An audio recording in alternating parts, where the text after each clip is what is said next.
Yeah, okay, kiddo. That's for you, Daddy. Oh, Joe I, has I this thing didn't even about notice what you put in. yeah. It's what's the story about about college? Yes, yes. So I retook a college course that I had a B minus in because I wanted a better grade. And that may sound really, really dumb, but Yep. Oh, totally, but 100%. Yeah. um I had calculated that if that B minus got changed into an A, I would qualify for a full tuition scholarship the next semester. And so I did it purely for monetary reasons to get a full tuition scholarship. So you spent money from So, somewhere to take the class again because the classes aren't free. well, sort of. So the college I went to, you only pay for the first, was it 16 or 12 credits? You only pay for the first X number of credits. And then if you take classes beyond that, you don't pay anymore. You pay for that. What kind of communist country did you go to for school? So I That went didn't to make sense. But I sure. went to Brigham Young University in Idaho, and if you have what they consider a full semester is either 12 or 14 credits, and whatever you take beyond that, you don't have to pay extra for. And so if you took, 20 or 24 credits, however much you want to, punish yourself, you could graduate twice as fast and pay half as much if you, took double the load, but then you'd be taking double the load. And so I had kept all of the work for all of the homework for that class, and I had actually even kept all of the tests for that class. And so I had a folder with all of my stuff. Oof, you are so nerdy. You're so nerdy. I retook the class, and that first test, actually, all of these, he added like one assignment that I had to do. All the rest of them, I took the assignment out of my folder. I looked at the notes that he said, "Hey, this is what you should have done better," and I corrected everything. You did that, and the first test, he didn't even change. Played on easy mode. You let the game play itself. And he didn't even change the test the first time around at all. Like, it was literally the exact same test, and he hands the tests out after you take them. And so I studied for the test from the test, and then after that he realized, oh shoot, I have someone retaking this class. He did. He actually talked to me. He's like, this class is full and there's other people that want to get in. Why are you retaking it? And so I explained this to him, and he's like, okay.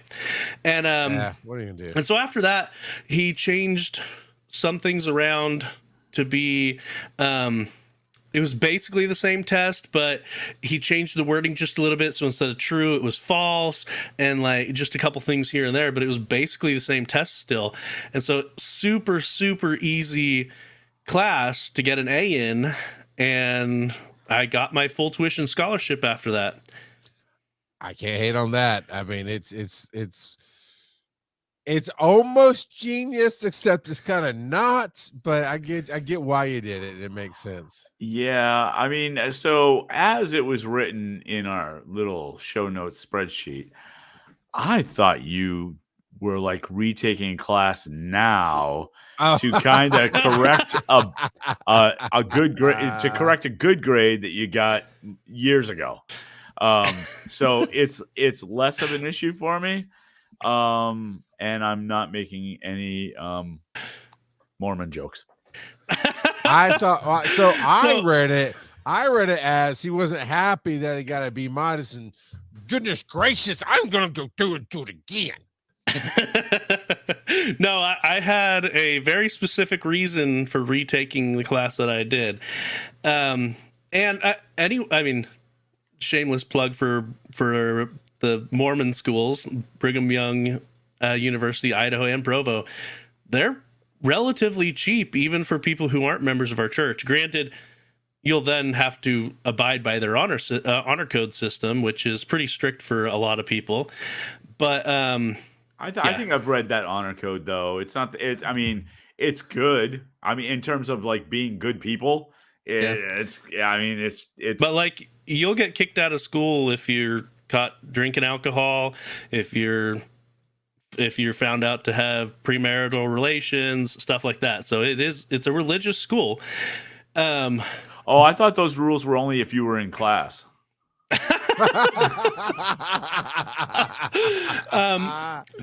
But like for me, and I'm sure it's gone up some since then, but it was like $18.50 a semester, not 18,000, not even 20. $1,850 for a semester. Was tuition, and people who aren't members of our church, I think they paid like $200 more a semester. Like, it wasn't a ton more. They did pay some more, but it's subsidized by our church, but they do, unlike other colleges, they don't want you to stick around forever. So if you keep switching majors, they will require you to talk to your educational advisor and come up with a plan to graduate, so that you don't just stick around and be a student forever. So they will kick you out. Every major at that college. Well, and like, for instance, as a computer science major, I would have actually had to petition to have a minor because my major had so many required classes. So yeah, things like that. They don't want you to be a forever student. They want you to get your degree and get out of there. Right. Devo says that during engineering, I knew some guys that were on their third round of semiconductor physics trying to get their grade up to a B. I've told a story actually on this show about the English class at the college I went to as a freshman. There were still seniors in there trying to pass the class. You had to pass with a certain level, like B or something like that, and they're still trying to pass it, or C or whatever, but still. But I taught EMT school, and then there was this young lady who was just brilliant, smart, understood everything. I mean, ended up being a horrible EMT, but that's neither here nor there. But book-wise, she got it down, and she came to me almost in tears one day. It's like, hey, I need you to reset my test. And we have rules about that. It's like, okay, first you got to do these worksheets and you do this assignment on the book to show us that you actually learned something from failing, right? From not getting the right grade. You can't just retake the test, because it is one of those. I mean, now it was only a few years ago, so now it's computerized. It's random questions, so you have to jump through these steps. But she had never failed anything. I'm like, what's wrong with you? She said, I didn't do as good as I needed to on that test. And I pull up, it happens to be the cardiology test for EMTs, which was 110 questions, and the biggest, hardest test we have throughout, except for the final, throughout basically the EMT training, because it's just a lot of information to learn as a new person to medicine. Guess her grade that she wanted, that was so bad that she wanted to retake this test. 80%. All right, he says 80. Kurt, high or low? Low. 96. She got a 96 and was so ashamed of herself. No, she was not Asian or any other kind of ethnicity where the parents beat the crap out of them. Hey, Nerd Nest, Bill got it, just about 98. Very close. See, Bill's a teacher. Bill knows.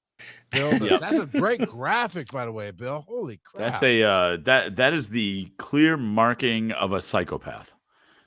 You know, well, like I said, she ended up not being she was a not so great EMT, but she just took the class so she could figure out how to kill people efficiently. I have seen an EMT decide to go to mortician school. That one kind of threw me off. It's like, well, somebody's got to do it. I mean, yeah, but typically, here you go. Before we go on the next segment, what's the number one reason people go to EMT school? To save people? Very close. To help people. Every answer is like, to not stop at lights.